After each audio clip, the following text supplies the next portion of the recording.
सत श्री अकाल, स्वागत है। गौरव शुक्ला मैं हां तुहाडे नाल ते खबरों के सिलसिले नूं अगे वधावांगे। उस खबर का जिक्र जो इस समय सूबे की सियासत दे विच उबाल लैके आ रही है। जी हां, मंत्रियों ते संतरियों दे विच खड़की है। क्यों खड़की है, एक बड़ा सवाल है। पर इस सब दे विचाले हुण तलवारां खिंचियां होईयां नजर आ रहीआं ने ते एक स्टैंड दे उत्ते मंत्री या कांग्रेस दे जिहड़े नुमाइंदे ने नजर आ रहे ने। इस विचाले तुहानूं दस दईए कि करण अवतार सिंह दे अस्तीफे की मंग हो रही है। यह भी सूत्रों के हवाले तो साडे कोल जानकारी पहुंच रही है। सरकार दे विच चीफ सकत्तर दे अहुदे उत्ते तैनात वड्डा अहुदा अफसरशाही दा ब्यूरोक्रेसी ते एक बारी फिर जिहड़े विधायक ने या मंत्री ने आमो सामने नजर आ रहे ने। किहड़े मुद्दे दे विच मीटिंग च गल नहीं बनी, आखिर वजह की सी कि मीटिंग दे विच इन्ना बवाल होया कि वॉकआउट करना पै गया। मुख सकत्तर दे नाल तकरार होई क्यों करण अवतार सिंह दे नाल तकरार होई है। सूबे दे मंत्रियों दी मीटिंग छड्ड के मंत्री बाहर क्यों आ गए। मंत्री दी जुबानी मीटिंग दी पूरी कहानी असीं तुहाडे तक रखांगे। न्यूज़ 18 ते कैबिनेट मंत्री तृप्त रजिंदर सिंह बाजवा ने पूरा वाकया दस्सिया है कि आखिर होया की है। आखिर इस समय जिस दे उत्ते सियासत हो रही है या पंजाब दे लोग भी चिंतित ने कि साडे तां अफसर जिहड़े टॉप मोस्ट ने या मंत्री ने उन्हां दी आपस च नहीं बनदी तां फिर हेठां की होएगा। तृप्त रजिंदर सिंह बाजवा ने एक्सक्लूसिव गलबात की है न्यूज़ 18 दे नाल। साडे सहयोगी पंकज कपाही दे नाल तुहानूं सुणवाउने आ उस पूरी मीटिंग दा या कहिए कि विवादित मीटिंग दा हाल कि आखिर मीटिंग दे विच होया की, मीटिंग दे विच विवाद किहड़ी गल दा सी, करण अवतार सिंह ने कह के दित्ता कि कुछ मीटिंग दा पूरा हाल है। मंत्री दी जुबानी है सुनो।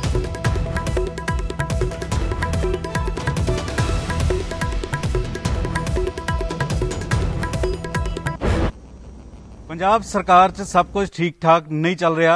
अधिकारी वर्सेस मंत्री जिहड़े ने देखने को मिल रहे हैं। कल प्री कैबिनेट की बैठक हुई और कैबिनेट च मंत्रियों ने वॉकआउट कर दिता। मेरे नाल तृप्त रजिंदर बाजवा हो रही ने। बाजवा साहब, अजिहा क्यों हालात बने कि पहली बार होना है कि मंत्रियों ने प्री कैबिनेट जी वॉकआउट कर दिता?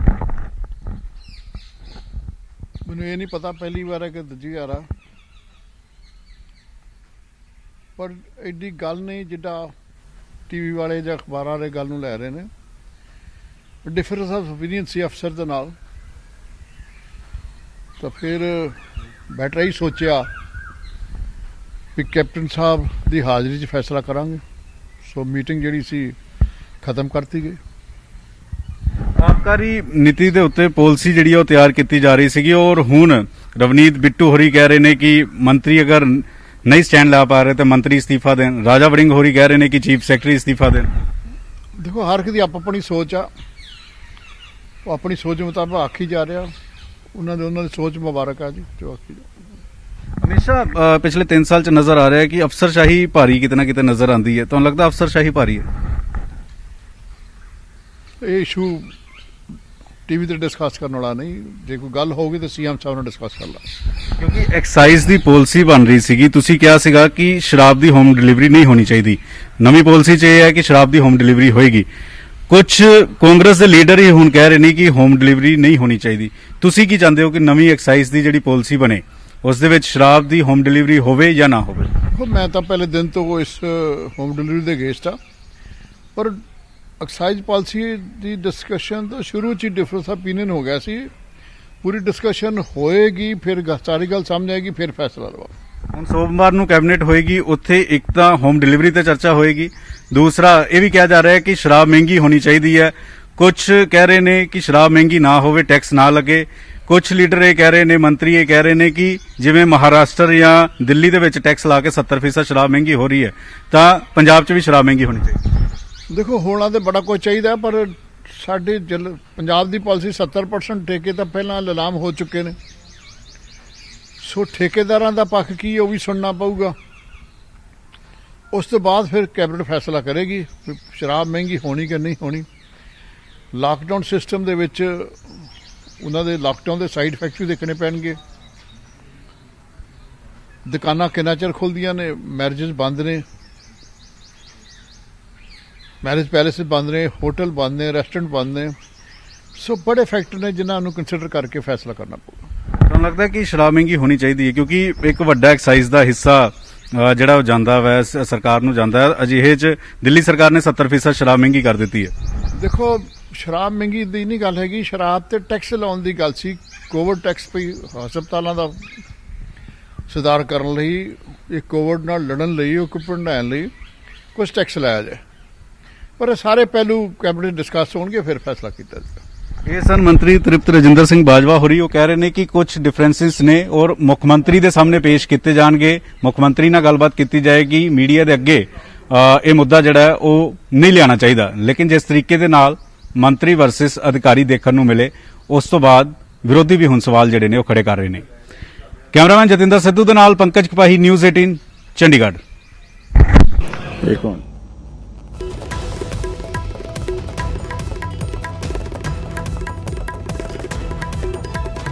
ਤਾਂ ਕਹਿ ਰਹੇ ਨੇ ਤ੍ਰਿਪਤ ਰਜਿੰਦਰ ਸਿੰਘ ਬਾਜਵਾ ਤੇ ਉਹਨਾਂ ਦੇ ਵੱਲੋਂ ਇਹ ਜ਼ਿਕਰ ਕੀਤਾ ਜਾ ਰਿਹਾ ਕਿ ਹਾਲਾਂਕਿ ਐਡੀ ਗੱਲ ਨਹੀਂ ਸੀ ਜਿੱਡੀ ਬਣਾ ਲਈ, ਪਰ ਸ਼ਰਾਬ ਨੂੰ ਲੈ ਕੇ, ਹੋਮ ਡਿਲੀਵਰੀ ਨੂੰ ਲੈ ਕੇ ਪੂਰਾ ਮਾਮਲਾ ਵੀ ਭਖਿਆ, ਐਕਸਾਈਜ਼ ਪਾਲਿਸੀ ਨੂੰ ਲੈ ਕੇ ਪੂਰਾ ਵਿਵਾਦ ਹੋ ਰੱਖਿਆ ਹੈ। ਤੇ ਇਹ ਵੀ ਤੁਹਾਨੂੰ ਦੱਸ ਦਈਏ ਕਿ ਤ੍ਰਿਪਤ ਰਜਿੰਦਰ ਸਿੰਘ ਬਾਜਵਾ ਵੀ ਆਪਣਾ ਪੱਖ ਤਾਂ ਜ਼ਾਹਰ ਕਰ ਚੁੱਕੇ ਨੇ। ਉਹਨਾਂ ਨੇ ਕਿਹਾ ਕਿ ਮੈਂ ਦਿਲ ਤੋਂ ਚਾਹੁੰਦਾ ਕਿ ਇਹ ਨਾ ਹੋਵੇ, ਹੋਮ ਡਿਲੀਵਰੀ ਨਾ ਹੋਵੇ। ਤਾਂ ਕੀ ਮਾਮਲਾ ਐਕਸਾਈਜ਼ ਪਾਲਿਸੀ ਦੇ ਜਾ ਕੇ ਉੱਤੇ ਹੀ ਫਸ ਗਿਆ। ਕਰਨ ਅਵਤਾਰ ਸਿੰਘ ਕੁਝ ਹੋਰ ਚਾਹੁੰਦੇ ਸੀ, ਮੰਤਰੀ ਕੁਝ ਹੋਰ ਚਾਹੁੰਦੇ ਸੀ, ਅਧਿਕਾਰੀ ਕੁਝ ਹੋਰ ਚਾਹੁੰਦੇ ਸੀ, ਇਸ ਕਰਕੇ ਹੀ ਇਹ ਸਾਰਾ ਵਿਵਾਦ ਖੜਾ ਹੋ ਗਿਆ।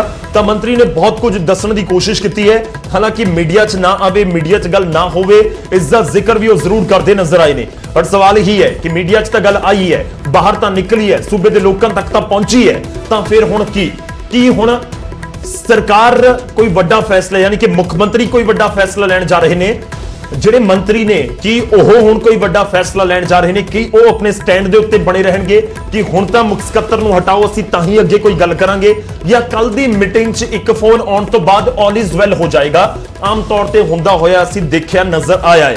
ਹਾਲਾਂਕਿ ਹਵਾਲਾ ਦਿੱਤਾ ਜਾ ਸਕਦਾ ਹੈ ਕਿ ਪੰਜਾਬ 'ਚ ਇਸ ਸਮੇਂ ਹਾਲਾਤ ਅਜਿਹੇ ਨੇ ਕਿ ਇਹਨਾਂ ਮੁੱਦਿਆਂ ਨੂੰ ਬਾਅਦ 'ਚ ਵਿਚਾਰਿਆ ਜਾਵੇਗਾ। ਹੋ ਸਕਦਾ ਹੈ ਕਿ ਇਹ ਚੀਜ਼ਾਂ ਕੱਲ੍ਹ ਨੂੰ ਤੁਹਾਨੂੰ ਸੁਣਨ ਨੂੰ ਮਿਲਣ, ਪਰ ਸਵਾਲ ਇਹ ਹੈ ਕਿ ਆਖਰ ਵਾਕਈ ਇਹ ਹਾਲਾਤ ਜਿਹੜੇ ਮੌਜੂਦਾ ਬਣੇ ਹੋਏ ਨੇ, ਇਹ ਸਭ ਕੁਝ ਇਸ ਤਰੀਕੇ ਨਾਲ ਹੀ ਠੰਡਾ ਹੋ ਜਾਏਗਾ ਜਾਂ ਫਿਰ ਅਜੇ ਮਾਮਲਾ ਹੋਰ ਭਖੇਗਾ।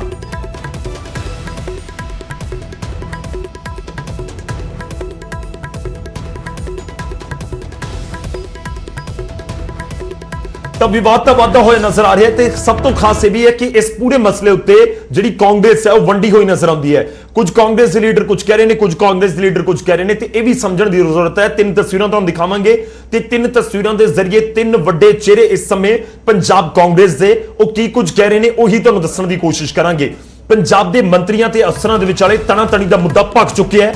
ਅਫਸਰਸ਼ਾਹੀ ਦੇ ਹੈਂਕੜ ਰਵੱਈਏ ਤੋਂ ਮੰਤਰੀ ਨਾਰਾਜ਼ ਨੇ ਅਤੇ ਜਾਣਕਾਰੀ ਮੁਤਾਬਕ ਮੁੱਖ ਸਕੱਤਰ ਕਰਨ ਅਵਤਾਰ ਸਿੰਘ ਦੇ ਅਸਤੀਫੇ ਦੀ ਮੰਗ ਤੇ ਅੜ ਚੁੱਕੇ ਨੇ।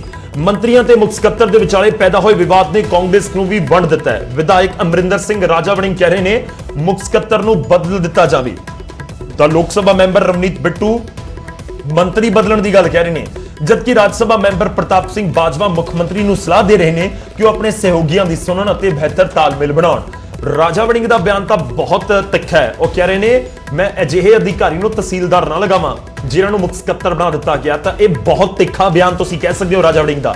ਉਸ ਤੋਂ ਬਾਅਦ ਰਵਨੀਤ ਬਿੱਟੂ ਕੀ ਕਹਿ ਰਹੇ ਨੇ, ਰਵਨੀਤ ਬਿੱਟੂ ਦੇ ਬਿਆਨ ਨੂੰ ਵੀ ਸਮਝਣ ਦੀ ਜ਼ਰੂਰਤ ਤਾਂ ਜ਼ਰੂਰ ਹੈ, ਕਿਉਂਕਿ ਬਿੱਟੂ ਇਹ ਚਾਹੁੰਦੇ ਨੇ ਕਿ ਮੰਤਰੀ ਆਪਣੇ ਸਟੈਂਡ ਉੱਤੇ ਆ ਜਾਣ, ਆਪਣੀ ਪਾਵਰ ਦਿਖਾਉਣ। ਜੇਕਰ ਉਹਨਾਂ ਨੂੰ ਮੰਤਰੀ ਬਣਾਇਆ ਗਿਆ ਹੈ, ਸੀਐਮ ਤੋਂ ਬਾਅਦ 1 2 3 ਨੰਬਰ ਉਹਨਾਂ ਨੂੰ ਕਿਹਾ ਜਾਂਦਾ ਹੈ, ਤਾਂ ਆਪਣੀ ਪਾਵਰ ਦਿਖਾਣ ਕਿ ਸਾਡੇ ਤੋਂ ਅਧਿਕਾਰੀ ਵੱਡੇ ਨਹੀਂ ਹੋ ਸਕਦੇ। ਬਿੱਟੂ ਨਾਰਾਜ਼ ਜ਼ਰੂਰ ਨਜ਼ਰ ਆਏ ਕਿ ਤੁਸੀਂ ਮੀਟਿੰਗ ਛੱਡ ਕੇ ਵਾਕਆਊਟ ਕਿਉਂ ਕਰ ਦਿੱਤਾ, ਪੰਜਾਬ ਦੇ ਲੋਕ ਕੀ ਸਮਝਣਗੇ। ਬਿੱਟੂ ਇਹ ਕਹਿ ਰਹੇ ਨੇ ਕਿ ਜੇਕਰ ਤੁਹਾਡੇ ਤੋਂ ਨਹੀਂ ਸੰਭਾਲਿਆ ਜਾਂਦਾ, ਆਪਣੀ ਪਾਵਰ ਨਹੀਂ ਦਿਖਾ ਪਾ ਰਹੇ, ਤਾਂ ਫਿਰ ਮੰਤਰੀ ਦਾ ਅਹੁਦਾ ਨਾ ਰੱਖੋ, ਉਹਨੂੰ ਛੱਡ ਦਿਵੋ। ਤੇ ਹੁਣ ਗੱਲ ਰਾਜ ਸਭਾ ਮੈਂਬਰ ਪ੍ਰਤਾਪ ਸਿੰਘ ਬਾਜਵਾ ਦੀ ਵੀ, ਉਹ ਸੀਐਮ ਨੂੰ ਸਲਾਹ ਦੇ ਰਹੇ ਨੇ। ਸੀਐਮ ਨੂੰ ਸਲਾਹ ਦੇ ਰਹੇ ਨੇ ਕਿ ਆਪਣੇ ਸਹਿਯੋਗੀਆਂ ਦੀ ਸੁਣੋ, ਵਧੀਆ ਤਾਲਮੇਲ ਬਣਾਓ ਤਾਂ ਕਿ ਲੋਕਾਂ ਤੱਕ ਜਾਣਕਾਰੀ ਪਹੁੰਚੇ, ਲੋਕਾਂ ਤੱਕ ਜਿਹੜੀਆਂ ਸਹੂਲਤਾਂ ਪਹੁੰਚਣ। ਖੈਰ ਵਿਵਾਦ ਤਾਂ ਭਖਦਾ ਹੋਇਆ ਇਸ ਸਮੇਂ ਲਾਜ਼ਮੀ ਤੌਰ ਤੇ ਨਜ਼ਰ ਆ ਰਿਹਾ।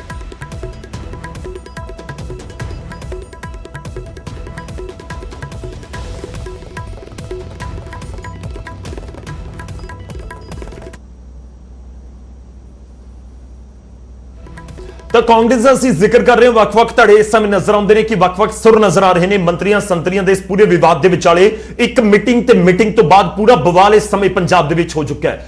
ਰਵਨੀਤ ਬਿੱਟੂ ਸਭ ਤੋਂ ਤਿੱਖੇ ਨੇ, ਰਾਜਾ ਵੜਿੰਗ ਵੀ ਪਿੱਛੇ ਨਹੀਂ, ਤੇ ਪ੍ਰਤਾਪ ਸਿੰਘ ਬਾਜਵਾ ਦਾ ਵੀ ਜ਼ਿਕਰ ਇਸ ਦੇ ਵਿਚਾਲੇ ਅਸੀਂ ਕਰ ਰਹੇ ਹਾਂ ਕਿਉਂਕਿ ਉਹ ਵੀ ਮੁੱਖ ਮੰਤਰੀ ਨੂੰ ਸਿੱਧਾ ਸਲਾਹ ਦੇ ਰਹੇ ਨੇ। ਸਭ ਤੋਂ ਪਹਿਲਾਂ ਗੱਲ ਕੀ ਕੁਝ ਕਹੇ ਜਾ ਰਹੀ ਹੈ ਰਵਨੀਤ ਬਿੱਟੂ ਦੇ ਵੱਲੋਂ, ਉਹ ਤੁਹਾਨੂੰ ਦੱਸਦੇ ਹਾਂ। ਬਿੱਟੂ ਮੰਤਰੀਆਂ ਦੇ ਖਿਲਾਫ ਵੀ ਬਹੁਤ ਭੜਕ ਰਹੇ ਨੇ। ਬਿੱਟੂ ਕਹਿ ਰਹੇ ਨੇ ਕਿ ਜੇਕਰ ਤੁਹਾਡੇ 'ਚ ਦਮ ਹੈ ਨਾ ਤਾਂ ਹੁਣ ਦਿਖਾਓ, ਜੇ ਦਮ ਦਿਖਾਇਆ ਤਾਂ ਬਾਹਰ ਆ ਗਏ ਹੋ, ਤਾਂ ਹੁਣ ਫਿਰ ਸਟੈਂਡ ਦੇ ਉੱਤੇ ਕਾਇਮ ਰਹਿਣਾ, ਮੰਤਰੀਆਂ ਵਾਲੀ ਪਾਵਰ ਦਿਖਾਓ। ਰਵਨੀਤ ਬਿੱਟੂ ਇਹ ਕਹਿ ਰਹੇ ਨੇ। ਇੱਕ ਤਰੀਕੇ ਨਾਲ ਬਿੱਟੂ ਇਹ ਕਹਿਣ ਦੀ ਕੋਸ਼ਿਸ਼ ਕਰ ਰਹੇ ਨੇ ਕਿ ਤੁਸੀਂ ਇਸ ਚੀਜ਼ ਨੂੰ ਸਮਝੋ ਕਿ ਤੁਸੀਂ ਜਿਹੜੀ ਪਾਵਰ ਹੈ ਉਹ ਜ਼ਰੂਰ ਦਿਖਾਣੀ ਚਾਹੀਦੀ ਹੈ। ਪ੍ਰਤਾਪ ਬਾਜਵਾ ਕਹਿ ਰਹੇ ਨੇ ਮੰਤਰੀਆਂ ਨੂੰ ਸਲਾਹ ਕਿ ਹੁਣ ਸਟੈਂਡ ਲਿਆ ਤਾਂ ਪਿੱਛੇ ਨਾ ਹਟ ਜਿਓ। ਕੱਲ ਕੈਬਨਿਟ ਦੀ ਮੀਟਿੰਗ ਦੇ ਵਿੱਚੋਂ ਚਲੇ ਗਏ ਸਨ ਮੰਤਰੀ, ਇਹ ਪਹਿਲੀ ਵਾਰ ਹੋਇਆ ਇਹੀ ਜ਼ਿਕਰ ਕੀਤਾ ਜਾ ਰਿਹਾ ਤੇ ਇਸ ਨੂੰ ਲੈ ਕੇ ਵਿਵਾਦ ਵੀ ਇਸ ਸਮੇਂ ਖੂਬ ਹੋ ਰਹੇ।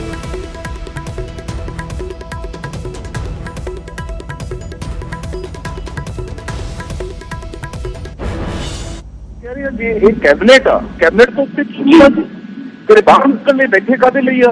ਬਿਠਾਉਣ ਹੋਰ ਬੰਦਿਆਂ ਨੂੰ ਜਿਹੜੇ ਦਿਖਾ ਦੇਣਗੇ ਅਧਿਕਾਰੀਆਂ ਨੂੰ ਬੰਦੇ ਬਣਾ ਕੇ। ਇਹਦਾ ਮਤਲਬ ਇਹ ਜਿਹੜੇ ਮੰਤਰੀ ਨੇ, ਇਹ 9 ਜਿਹੜੇ ਆ ਰਹੇ ਨੇ, ਇਹ 1 ਨੰਬਰ 2 ਨੰਬਰ 3 ਨੰਬਰ ਮੰਤਰੀ ਨੇ। ਇਹ ਫਿਰ ਕਾਹਦੇ ਮਿਨਿਸਟਰੀ 'ਚ ਬੈਠੇ ਨੇ ਮੈਨੂੰ ਇਹ ਦੱਸਣ। ਸਭ ਕੈਬਨਿਟ ਦੀ ਮੀਟਿੰਗ ਸੀ, ਉੱਥੇ ਬੈਂਚ ਤੇ ਬੈਠ ਕਰਦੇ, ਉੱਥੇ ਬਹਿ ਕੇ ਕਰਾ ਕੇ ਆਉਂਦੇ ਵੀ ਹਾਲਾਤ ਕਿਹੜੇ ਨੇ ਜੀ, ਜਾਂ ਸਾਨੂੰ ਰੱਖ ਲਓ ਜਾਂ ਸਰਕਾਰ ਰੱਖ ਲਓ ਜਾਂ ਅਫਸਰ। ਇਹ ਹੁੰਦੀ ਹੈ ਗੱਲ। ਇਹ ਕੀ ਮਤਲਬ ਕਰਕੇ ਹੋਰ ਬੰਦਿਆਂ ਇਹਨਾਂ ਦੇ ਨਾਲ ਸਹਿਮਤ ਜਿਹੜੇ ਮੰਤਰੀ। ਠੀਕ ਹੈ, ਜਿਹੜੀ ਨਸੀਹਤ ਤੁਸੀਂ ਕੈਪਟਨ ਸਾਹਿਬ ਨਰਿੰਦਰ ਮੋਦੀ ਜੀ ਨੂੰ ਦੇ ਰਹੇ ਹੋ ਐਜ਼ ਅ ਪ੍ਰਾਈਮ ਮਿਨਿਸਟਰ, ਜੇ ਇਹੀ ਤੁਸੀਂ ਅਮਲੀ ਜਾਮਾ ਪੰਜਾਬ 'ਚ ਬਣਾ ਦਿਓ, ਤੁਸੀਂ ਆਪਣੇ ਕੈਬਨਿਟ ਕੁਲੀਗਸ ਨੂੰ ਪੁੱਛੋ, MLAs ਨੂੰ ਪੁੱਛੋ, ਤੇ ਬਹੁਤ ਸਾਰੀਆਂ ਸਮੱਸਿਆਵਾਂ ਜਿਹੜੀਆਂ ਤੁਹਾਡੇ ਸਾਹਮਣੇ ਇਸ ਟਾਈਮ ਐਡਮਿਨਿਸਟ੍ਰੇਸ਼ਨ ਦੇ ਆ ਰਹੀਆਂ ਉਹ ਹੱਲ ਹੋ ਸਕਦੀਆਂ, ਕਿਉਂਕਿ MLAs ਨੂੰ, ਮੰਤਰੀਆਂ ਨੂੰ ਆਪਣੇ ਆਪਣੇ ਏਰੀਆਜ਼ ਦੀ ਗਰਾਊਂਡ ਰਿਐਲਿਟੀ ਦੀ ਜ਼ਿਆਦਾ ਇਨਫੋਰਮੇਸ਼ਨ ਹੈ, ਇਤਲਾਹ ਹੈ ਤੁਹਾਡੇ ਅਫਸਰਾਂ ਨਾਲ। ਅਫਸਰ ਤੇ ਜਿਹੜੇ ਪੰਜਾਬ ਦੇ ਨੇ ਤੇ ਗੋਲਫ ਕਲੱਬ ਦੇ ਵਿੱਚ ਜਾਂ ਕਿਟੀ ਪਾਰਟੀ 'ਚ ਲੱਭਦੇ ਨੇ, ਬਾਹਰ ਤੇ ਇਹਨਾਂ ਨੂੰ ਪਤਾ ਨਹੀਂ ਕਿ ਹੋ ਕੀ ਰਿਹਾ। ਤੋ ਇਸ ਗੱਲ ਕਾਰਨ ਮੈਂ ਜੋ ਕੱਲ ਇੱਕ ਬਹੁਤ ਮੱਦਭਾਗੀ ਗੱਲ ਹੋਈ ਹੈ ਤੇ ਰਾਜਾ ਵੜਿੰਗ ਦੀ ਜਿਹੜੀ ਇਹ ਉਹਨੇ ਮੰਗ ਕੀਤੀ ਹੈ, ਮੈਂ ਉਹਨੂੰ ਸਪੋਰਟ ਕਰਦਾ ਕਿ ਜੇ ਬਿਊਰੋਕ੍ਰੇਸੀ ਜਿਹੜੀ ਹੈ ਇਹ ਆਪਣੇ ਮੰਤਰੀਆਂ ਨੂੰ ਤੇ MLAs ਨੂੰ ਕੋਈ ਚੀਜ਼ ਹੀ ਨਹੀਂ ਸਮਝਦੀ, ਤੇ ਇਹੋ ਜਿਹੀ ਬਿਊਰੋਕ੍ਰੇਸੀ ਨੂੰ, ਇਹੋ ਜਿਹੇ ਅਫਸਰ ਰਾਜ ਨੂੰ ਪੰਜਾਬ ਵਿੱਚ ਰਹਿਣ ਦਾ ਕੋਈ ਹੱਕ ਹੈ ਨਹੀਂ। ਦੇ ਵਿੱਚ ਜਿਹੜੀ ਅਗਲੀ ਸਰਕਾਰ ਬਣਨਾ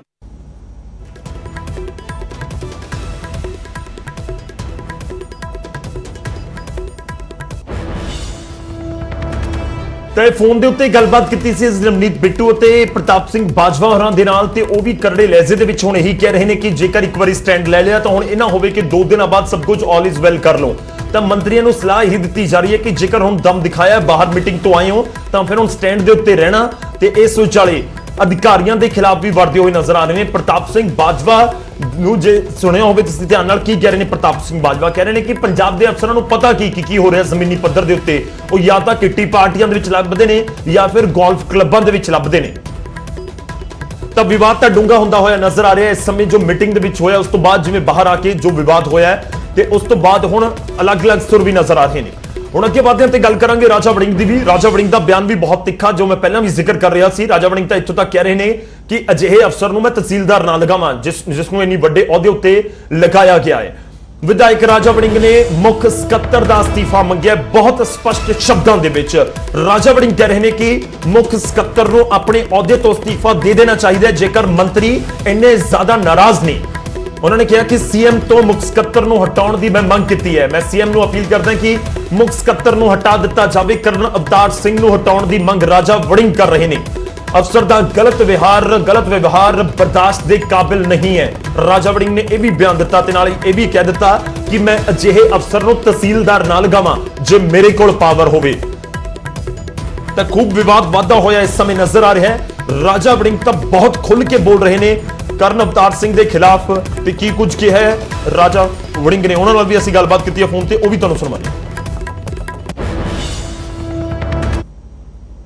ਪਹਿਲਾਂ ਵੀ ਪੰਜਾਬ ਦੀ ਵਿਧਾਨ ਸਭਾ 'ਚ ਇਸ ਚੀਫ ਸੈਕਟਰੀ ਤੇ ਸਵਾਲ ਚੁੱਕੇ ਸਨ। ਮੈਂ ਕਿਹਾ ਸੀ ਕਿ ਇਹਦੇ ਤੋਂ ਹੋਰ ਕਈ ਗੁਣਾ ਕਾਬਲ ਆਫੀਸਰ ਇਹਨਾਂ ਤੋਂ ਬੈਠੇ ਨੇ, ਇਹਨਾਂ ਨੂੰ ਜਲਦ ਬਦਲ ਦੇਣਾ ਚਾਹੀਦਾ ਹੈ। ਸੋ ਅੱਜ ਉਹੀ ਗੱਲ ਸਾਰੇ ਮੰਤਰੀ ਸਾਹਿਬਾਨ ਕਹਿ ਰਹੇ ਨੇ, ਤੇ ਜੇ ਉਸ ਦਿਨ ਉਹਦੇ ਤੇ ਐਕਸ਼ਨ ਲਿਆ ਹੁੰਦਾ, ਉਹਨਾਂ ਨੂੰ ਬਦਲਿਆ ਹੁੰਦਾ, ਤਾਂ ਸ਼ਾਇਦ ਅੱਜ ਇਹ ਗੱਲ ਨਾ ਵਾਪਰਦੀ। ਬਰਾੜ ਸਾਹਿਬ, ਹੋਇਆ ਕੀ? ਕਿਉਂ ਮੰਤਰੀ ਅਤੇ ਅਧਿਕਾਰੀ ਬਾਰ-ਬਾਰ ਆਮੋ ਸਾਹਮਣੇ ਹੋ ਰਹੇ ਨੇ? ਔਰ ਕੀ ਮੰਤਰੀਆਂ ਦੀ ਅਧਿਕਾਰੀ ਨਹੀਂ ਸੁਣਦੇ ਨੇ ਜਾਂ ਫਿਰ ਵਜ੍ਹਾ ਕੀ ਲੱਗ ਰਹੀ ਹੈ? ਇਹ ਤਾਂ ਮੰਤਰੀ ਸਾਹਿਬਾਨ ਹੀ ਦੱਸ ਸਕਦੇ ਨੇ ਵੀ ਅੰਦਰ ਕੀ ਹੋਇਆ ਕੀ ਨਹੀਂ ਹੋਇਆ। ਇਹਦੇ ਤੇ ਮੈਂ ਟਿੱਪਣੀ ਨਹੀਂ ਕਰਨਾ ਚਾਹਾਂਗਾ ਕਿਉਂਕਿ ਮੈਂ ਉੱਥੇ ਮੌਜੂਦ ਨਹੀਂ ਸਾਂ। ਲੇਕਿਨ ਮੈਨੂੰ ਲੱਗਦਾ ਹੈ ਕਿ ਜਿੱਥੇ ਵੀ ਕੋਈ ਅਧਿਕਾਰੀ ਅਣਗਹਿਲੀ ਕਰਦਾ ਹੈ ਜਾਂ ਕਾਂਗਰਸ ਦੇ ਵਰਕਰ ਦੀ ਨਹੀਂ ਸੁਣਦਾ, ਕਿਉਂਕਿ ਉਹਦੇ ਤੇ ਤੁਰੰਤ ਕਾਰਵਾਈ ਹੋਣੀ ਚਾਹੀਦੀ ਹੈ, ਚਾਹੇ ਉਹ ਛੋਟੇ ਲੈਵਲ ਦਾ ਅਧਿਕਾਰੀ ਹੋਵੇ ਚਾਹੇ ਉਹ ਵੱਡੇ ਲੈਵਲ ਦਾ। ਤਾਂ ਕਾਂਗਰਸ ਦੇ ਸੀਨੀਅਰ ਲੀਡਰ, ਵਿਧਾਇਕ, ਮੰਤਰੀ, MP ਇਸ ਸਮੇਂ ਬੋਲ ਰਹੇ ਨੇ ਅਧਿਕਾਰੀਆਂ ਦੇ ਖਿਲਾਫ ਤੇ ਲੱਗ ਰਿਹਾ ਕਿ ਇਹ ਮੌਕਾ ਸਭ ਨੂੰ ਨਜ਼ਰ ਆ ਰਿਹਾ ਹੈ। ਕਿ ਹੁਣ ਕਾਂਗਰਸ ਦੇ ਵਿਧਾਇਕਾਂ ਦੇ ਬਿਆਨ ਵੀ ਸਾਹਮਣੇ ਆਉਣੇ ਸ਼ੁਰੂ ਹੋ ਚੁੱਕੇ ਨੇ ਤੇ ਉਹਨਾਂ ਦੇ ਵਿੱਚ ਨਾਮ ਸ਼ਾਮਲ ਹੋ ਚੁੱਕਿਆ ਹਰਜੋਤ ਕਮਲ ਦਾ। ਦਰਦ ਛਲਕ ਰਿਹਾ ਇਸ ਸਮੇਂ ਕਾਂਗਰਸ ਦੇ ਵਿਧਾਇਕਾਂ ਦਾ। ਰਹਿ ਕੇ ਦਰਦ ਅਸੀਂ ਛਲਕਦਾ ਦੇਖਿਆ। ਇੱਥੋਂ ਤੱਕ ਕਿਹਾ ਜਾਂਦਾ ਕਿ ਜਿਹੜੇ ਸਥਾਨਕ ਅਫਸਰ ਨੇ ਸਾਡੀ ਉਹ ਵੀ ਨਹੀਂ ਸੁਣਦੇ। ਹਰਮਿੰਦਰ ਗਿੱਲ ਦਾ ਵੀ ਅਸੀਂ ਜਿਹੜਾ ਆਡੀਓ ਵਾਇਰਲ ਹੋਇਆ ਸੀ ਉਹ ਵੀ ਅਸੀਂ ਦੇਖਿਆ ਸੀ। ਅਫਸਰਸ਼ਾਹੀ ਨੂੰ ਲੈ ਕੇ ਕਾਂਗਰਸ ਵਿਧਾਇਕਾਂ ਦਾ ਹੁਣ ਦਰਦ ਫੁੱਟਦਾ ਹੋਇਆ ਨਜ਼ਰ ਆ ਰਿਹਾ ਹੈ। ਵਿਧਾਇਕਾਂ ਦੀ ਐਸਐਚਓ ਤੱਕ ਨਹੀਂ ਸੁਣਦੇ। ਹਰਜੋਤ ਕਮਲ ਇਹ ਕਹਿ ਰਹੇ ਨੇ ਗਵਰਨਰੀ ਰਾਜ ਵਰਗਾ ਮਾਹੌਲ ਹੋਇਆ ਪਿਆ ਹੈ। ਸੀਐਮ ਨੂੰ ਮੰਤਰੀਆਂ ਵਾਲੇ ਮਾਮਲੇ ਤੇ ਗੌਰ ਕਰਨਾ ਚਾਹੀਦਾ ਹੈ। ਪਹਿਲਾਂ ਹੇਠਲੇ ਪੱਧਰ ਦੇ ਉੱਤੇ ਸੀ, ਹੁਣ ਉਤਲੇ ਪੱਧਰ ਦੇ ਉੱਤੇ ਵੀ ਇਹੀ ਚੀਜ਼ਾਂ ਹੋ ਗਈਆਂ ਨੇ। ਮੰਤਰੀਆਂ ਦੀ ਨਾ ਸੁਣੀ ਤਾਂ ਗਲਤ ਸੁਨੇਹਾ ਜਾਵੇਗਾ। ਹਰਜੋਤ ਕਮਲ ਇਹ ਕਹਿੰਦੇ ਹੋਏ ਨਜ਼ਰ ਆ ਰਹੇ ਨੇ। ਦੇਖੋ ਪੂਰੇ ਬਿਆਨ ਦੇ ਵਿੱਚ ਜੋ ਸਭ ਤੋਂ ਅਹਿਮ ਉਹਨਾਂ ਨੇ ਸ਼ਬਦਾਂ ਦਾ ਇਸਤੇਮਾਲ ਕੀਤਾ ਹੈ ਕਿ ਵਿਧਾਇਕਾਂ ਦੀ ਤਾਂ ਐਸਐਚਓ ਨਹੀਂ ਸੁਣਦੇ। ਇੱਕ ਹਲਕੇ ਦਾ ਵਿਧਾਇਕ ਹੋਵੇ, ਉਹਨਾਂ ਦੀ ਐਸਐਚਓ ਨਾ ਸੁਣਨ, ਕਿ ਵਾਕਈ ਇਹ ਪੋਸਿਬਿਲਿਟੀ ਹੈ? ਜੇਕਰ ਅਜਿਹਾ ਹੁੰਦਾ ਹੈ ਤਾਂ ਫਿਰ ਕੀ ਵਾਕਈ ਸਰਕਾਰ ਨੂੰ ਇਸ ਸਮੇਂ ਸਰਕਾਰ ਦੇ ਚੁਣੇ ਹੋਏ ਜਿਹੜੇ ਚੁਣ ਕੇ ਪਹੁੰਚੇ ਨੇ ਵਿਧਾਨ ਸਭਾ ਉਹ ਚਲਾ ਰਹੇ ਨੇ ਜਾਂ ਫਿਰ ਅਫਸਰਸ਼ਾਹੀ ਚਲਾ ਰਹੀ ਹੈ? ਕਿਉਂਕਿ ਅਫਸਰਸ਼ਾਹੀ ਦਾ ਰੋਲ ਤਾਂ ਬਹੁਤ ਇੰਪੋਰਟੈਂਟ ਹੁੰਦਾ ਹੈ, ਸਾਨੂੰ ਸਾਰਿਆਂ ਨੂੰ ਪਤਾ ਹੈ। ਪਰ ਇਸ ਵਿਚਾਲੇ ਸਵਾਲ ਇਹੀ ਉੱਠ ਰਹੇ ਨੇ ਕਿ ਅਜਿਹਾ ਮਾਹੌਲ ਕਿਉਂ ਬਣ ਗਿਆ? ਕੀ ਕੁਝ ਕਹਿ ਰਹੇ ਨੇ ਹਰਜੋਤ ਕਮਲ, ਤੁਹਾਨੂੰ ਵੀ ਸੁਣਾਉਂਦੇ।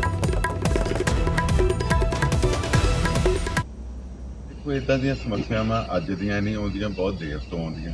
ਈਵਨ ਬਹੁਤ ਸਾਰੇ ਇੱਕ ਪੰਜਾਬੀ ਦੀ ਇੱਕ ਕਹਿਣੀ ਹੁੰਦੀ ਹੈ ਕਿ ਝੱਗਾ ਚੱਕਿਆ ਆਪਣਾ ਢਿੱਡ ਨੰਗਾ ਹੁੰਦਾ। ਸੋ ਐਮਐਲਏ ਤਾਂ ਐਸਐਚਓਆਂ ਤੋਂ ਔਖੇ ਆ। ਔਰ ਅੱਜ ਜੋ ਹਾਲਾਤ ਨੇ ਪੂਰੇ ਦੇਸ਼ ਦੇ, ਮੈਨੂੰ ਲੱਗਦਾ ਕਿ ਗਵਰਨਰੀ ਰਾਜ ਵਰਗਾ ਇੱਕ ਮਾਹੌਲ ਹੋਇਆ ਪਿਆ। ਸੋ ਅਸੀਂ ਲੋਕਾਂ ਦੀਆਂ ਸਮੱਸਿਆਵਾਂ ਨੂੰ ਜਦੋਂ ਸੁਲਝਾਉਂਦੇ ਆ ਤਾਂ ਉੱਥੇ ਸਾਨੂੰ ਲੋਕ ਤਾਂ ਰਾਤ ਨੂੰ ਵੀ ਸਾਨੂੰ, ਅਸੀਂ ਲੋਕਾਂ ਦੇ ਨੁਮਾਇੰਦੇ ਹੋਣ ਕਰਕੇ ਸੌਣ ਨਹੀਂ ਦਿੰਦੇ। ਔਰ ਜੇ ਅਸੀਂ ਆਪਣੇ ਲੋਕਾਂ ਦੀ ਬਾਂਹ ਨਾ ਫੜਾਂਗੇ, ਅਸੀਂ ਆਪਣੇ ਲੋਕਾਂ ਦੀਆਂ ਮੁਸ਼ਕਲਾਂ ਨਾ ਸੁਣਾਂਗੇ, ਉਹਨਾਂ ਨੂੰ ਦੂਰ ਕਰਨ ਦੀ ਕੋਸ਼ਿਸ਼ ਨਾ ਕਰਾਂਗੇ, ਤਾਂ ਫਿਰ ਅਸੀਂ ਕੱਲ ਨੂੰ ਇਹਨਾਂ ਲੋਕਾਂ ਦੀ ਕਚਹਿਰੀ 'ਚ ਕਿਵੇਂ ਜਾਵਾਂਗੇ?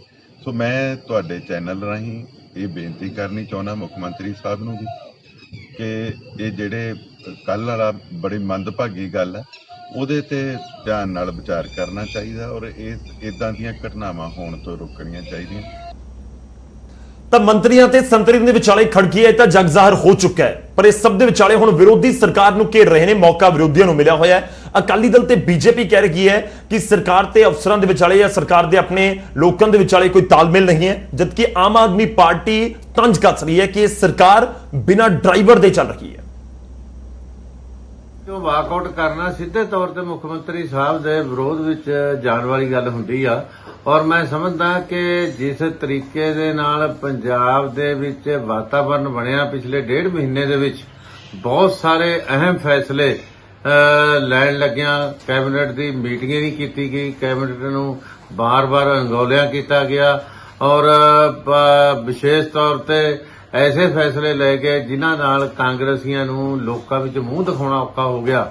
ਅੱਜ ਕਾਂਗਰਸ ਵਿਰੁੱਧ ਉੱਠ ਰਹੀਆਂ ਜਿਹੜੀਆਂ ਬਗਾਵਤਾਂ ਨੇ ਹੇਠਲੇ ਲੈਵਲ ਤੇ, ਉਹਦਾ ਨਿਸ਼ਾਨੀ ਆ ਕਿ ਜਿਹੜੇ ਸੀਨੀਅਰ ਵਜ਼ੀਰ ਨੇ ਉਹਨਾਂ ਨੂੰ ਆਪਣਾ ਗੁੱਸਾ ਭਾਵੇਂ ਉਹਨਾਂ ਨੇ ਮੁੱਖ ਸਕੱਤਰ ਤੇ ਝਾੜਿਆ, ਪਰ ਸਹੀ ਮਾਇਨੇ ਵਿੱਚ ਇਹ ਗੁੱਸਾ ਮੁੱਖ ਮੰਤਰੀ ਸਾਹਿਬ ਦੇ ਵਿਰੁੱਧ ਸੀ।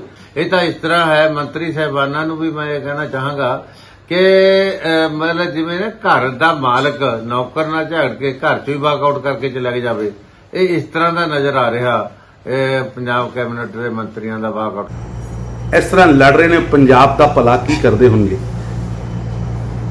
ਮਹਾਮਾਰੀ ਨਾਲ ਪੰਜਾਬ ਲੜ ਰਿਹਾ, ਤਰਾਸਦੀ ਹੈ।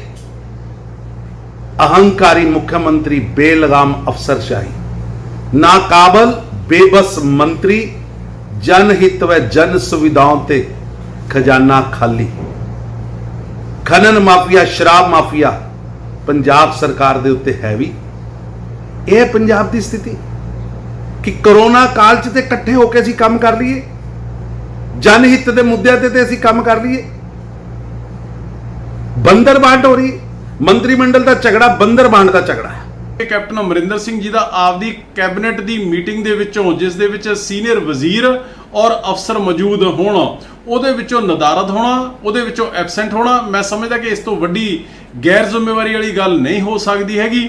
ਔਰ ਜਿਸ ਤਰੀਕੇ ਦੇ ਨਾਲ ਉਸ ਮੀਟਿੰਗ ਦੇ ਵਿੱਚ ਕੋਈ ਫੈਸਲਾ ਲੈਣ ਦੀ ਬਜਾਏ ਅਫਸਰਾਂ ਦੀ ਔਰ ਵਜ਼ੀਰਾਂ ਦੀ ਆਪਸ ਦੇ ਵਿੱਚ ਖਿੱਚੋਤਾਣ ਹੋਈ ਹੈ, ਭਿੜਤ ਹੋਈ, ਆਪਸ ਦੇ ਵਿੱਚ ਕਲੇਸ਼ ਹੋਇਆ ਔਰ ਉਸ ਤੋਂ ਬਾਅਦ ਵਜ਼ੀਰਾਂ ਦਾ ਵਾਕਆਊਟ ਕਰਕੇ ਬਾਹਰ ਨਿਕਲ ਜਾਣਾ, ਮੈਂ ਸਮਝਦਾ ਕਿ ਹਿੰਦੁਸਤਾਨ ਦੇ 73 ਸਾਲ ਦੇ ਇਤਿਹਾਸ ਦੇ ਵਿੱਚ ਇਸ ਤੋਂ ਸ਼ਰਮਨਾਕ ਗੱਲ ਔਰ ਇਸ ਤੋਂ ਸਿਆਸੀ ਗਿਰਾਵਟ ਵਾਲਾ ਕੋਈ ਇਨਸੀਡੈਂਟ ਇਸ ਤੋਂ ਪਹਿਲਾਂ ਹੋਇਆ ਨਹੀਂ ਹੋਣਾ ਹੈਗਾ ਜੀ। ਸੋ ਕੈਪਟਨ ਅਮਰਿੰਦਰ ਸਿੰਘ ਨੂੰ ਬੇਨਤੀ ਕਰਦੇ ਹਾਂ ਕਿ ਜੇ ਤੁਸੀਂ ਤੁਹਾਡੇ ਕੋਲ ਆਪਣੀਆਂ ਕੈਬਨਿਟ ਵਜ਼ਾਰਤ ਦੀਆਂ ਮੀਟਿੰਗਾਂ ਅਟੈਂਡ ਕਰਨ ਲਈ ਵੀ ਨਹੀਂ ਸਮਾਂ ਹੈਗਾ ਜਾਂ ਤੁਹਾਡਾ ਇੰਟਰਸਟ ਨਹੀਂ ਹੈਗਾ ਤੇ ਕਿਰਪਾ ਕਰਕੇ, ਪੰਜਾਬ ਦਾ ਪਹਿਲਾਂ ਹੀ ਬਹੁਤ ਨੁਕਸਾਨ ਹੋ ਚੁੱਕਿਆ, ਕਿਰਪਾ ਕਰਕੇ ਤੁਸੀਂ ਇਸ ਜ਼ਿੰਮੇਵਾਰੀ ਤੋਂ ਫਾਰਗ। ਤਾਂ ਵਿਰੋਧੀਆਂ ਨੂੰ ਮੌਕਾ ਮਿਲਿਆ ਤੇ ਸਰਕਾਰ ਨੂੰ ਘੇਰਿਆ ਜਾ ਰਿਹਾ ਹੈ ਤੇ ਸਭ ਦੇ ਵਿਚਾਲੇ ਬੀਜੇਪੀ ਦੇ ਸੀਨੀਅਰ ਆਗੂ ਅਤੇ ਸਾਬਕਾ ਕੇਂਦਰੀ ਰਾਜ ਮੰਤਰੀ ਵਿਜੇ ਸੰਪਲਾ ਵੀ ਸਰਕਾਰ ਨੂੰ ਘੇਰ ਰਹੇ ਨੇ ਤੇ ਉਹ ਕਹਿੰਦੇ ਨੇ ਕਿ ਪੰਜਾਬ ਸਰਕਾਰ ਪੂਰੀ ਤਰ੍ਹਾਂ ਕਨਫਿਊਜ਼ਡ ਹੋ ਚੁੱਕੀ ਹੈ, ਕਨਫਿਊਜ਼ਡ ਸਰਕਾਰ ਕਰਾਰ ਦੇ ਰਹੇ ਨੇ। ਸਰਕਾਰ ਦੀ ਕੱਲ ਪ੍ਰੀ ਕੈਬਨਿਟ ਜਿਹੜੀ ਮਿਨਿਸਟਰਾਂ ਦੀ ਬੈਠਕ ਹੋਈ ਔਰ ਉਹਦੇ ਵਿੱਚ ਇੱਕ ਆਮ ਚਰਚਾ ਜਿਹੜੀ ਸਾਹਮਣੇ ਦੇਖਣ ਨੂੰ ਆਈ ਕਿ ਅਫਸਰਾਂ ਦਾ ਤੇ ਮੰਤਰੀਆਂ ਦਾ ਤਾਲਮੇਲ ਪੂਰੀ ਤਰ੍ਹਾਂ ਜਿਹੜਾ ਆ ਟੁੱਟ ਚੁੱਕਾ ਆ ਔਰ ਪੂਰੀ ਸਰਕਾਰ ਕਨਫਿਊਜ਼ਡ ਹੈ ਔਰ ਉਹਦੇ ਵਿੱਚ ਜਿਹੜੇ ਪੰਜਾਬ ਦੇ ਕਾਂਗਰਸ ਦੇ ਪ੍ਰਧਾਨ ਉਹ ਕੁਝ ਹੋਰ ਕਹਿ ਰਹੇ ਨੇ, ਉਹਨਾਂ ਦੇ ਜਿਹੜੇ ਐਮਪੀ ਨੇ ਉਹ ਕੁਝ ਹੋਰ ਕਹਿ ਰਹੇ ਨੇ। ਕੋਈ ਅਧਿਕਾਰੀਆਂ ਨੂੰ ਦੋਸ਼ੀ ਮਨਾ ਰਿਹਾ ਤੇ ਕੋਈ ਜਿਹੜਾ ਉਹ ਅਫਸਰਾਂ ਨੂੰ ਦੋਸ਼ੀ ਮੰਨ ਰਿਹਾ, ਪਰ ਹਕੀਕਤ ਇਹ ਹੈ ਕਿ ਇਹਨਾਂ ਦਾ ਆਪਸੀ ਤਾਲਮੇਲ ਨਾ ਹੋਣਾ ਜਿਹੜਾ ਆ ਉਹ ਪੰਜਾਬ ਦੀ ਜਨਤਾ ਦੇ ਉੱਤੇ ਬਹੁਤ ਵੱਡਾ ਅਤਿਆਚਾਰ ਹੋ ਰਿਹਾ ਆ ਔਰ ਉਹਨਾਂ ਦੇ ਇਸ ਆਪਸੀ ਤਾਲਮੇਲ ਦੇ ਵਿੱਚ ਜਿਹੜੇ ਉਹਨਾਂ ਦੇ ਆਪਸੀ ਵੈਰ ਵਿਰੋਧ ਦੇ ਵਿੱਚ ਪੰਜਾਬ ਦੀ ਜਨਤਾ ਜਿਹੜੀ ਉਹ ਪਿਸ ਰਹੀ ਹੈ।